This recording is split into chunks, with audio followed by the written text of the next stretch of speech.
Want to disable the Google Lens overlay in Chrome?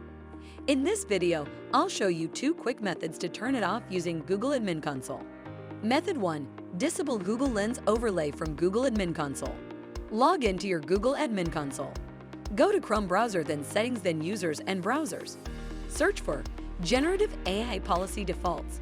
Under Configurations, select Do Not Allow Gen AI Features. This will disable Google Lens functionality.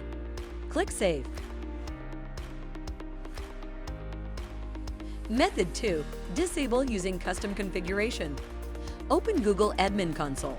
Navigate to Chrome browser, then Custom Configurations. Select the student or target organizational unit. Add this JSON configuration. Click Save. Policy updates may take up to 24 hours to apply across devices. And that's it. Now you know 2 simple ways to disable the Google Lens overlay in Chrome. For more Google Workspace admin tutorials, visit Xfanatical.